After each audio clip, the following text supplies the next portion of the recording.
రాష్ట్ర ఆహార భద్రత కమిషనర్ ఆదేశాల మేరకు ఫుడ్ ఇన్స్పెక్టర్ ప్రణీత్, తూనికల కొలతల అధికారి రామ్దాస్ ఆకస్మిక తనిఖీలు చేశారు. ఈ మేరకు బాపట్లపట్నంలో ఆహార భద్రత అధికారులు, తునికల కొలతల అధికారులు సంయుక్తంగా కూల్ డ్రింక్ షాపులు, జ్యూస్ సెంటర్లు, టీ షాపులపై ఆకస్మిక తనిఖీలు నిర్వహించారు.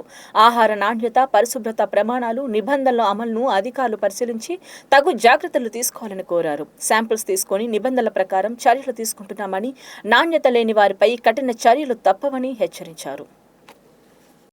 నేను food safety officer Pradeep Kumar Bapatla. ఇవాళ మనం కమిషనర్ ఫుడ్ సేఫ్టీ మంగళగిరి నుంచి మనకి స్పెషల్ ఆర్డర్స్ వచ్చింది.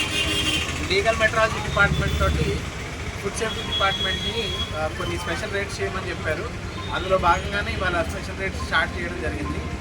Fruit stalls, juice points, tea powder stalls, తర్వాత కూల్ డ్రింక్స్ షాప్స్, ఇవి ఏవైతే ఉన్నాయి ప్రతి చోట ఇవన్నీ ప్రతిదీ ఇన్స్పెక్షన్ చేయమని చెప్పారు.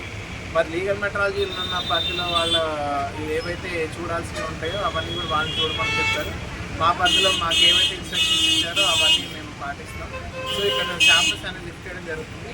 ఆల్రెడీ ఇందాకే ఒక లూజ్ మిల్క్, అక్కడ జ్యూస్ పాయింట్ దగ్గర లూజ్ మిల్క్ ఒకటి సేకరించాం శాంపుల్. ఇక్కడ వచ్చేసి యాపిల్స్ మన ఫ్రూట్స్ ఏమన్నారు, సో యాపిల్స్ అనేది తీయడం జరుగుతుంది. సో ఈ రకంగా ఇవాళంతా కూడా మన టౌన్లో, బాపట్ల టౌన్లో టీ పౌడర్ కానీ ఇవన్నీ పూజలు కానీ శాంపుల్స్ అని సేకరించి రేపు ఇవాళ ఈ నైట్ కల్లా మనం హైదరాబాద్కి అనాలిసిస్ పంపిస్తాం. దాని ప్రకారం వచ్చే రిపోర్ట్ ప్రకారం చర్యలు తీసుకుంటాం.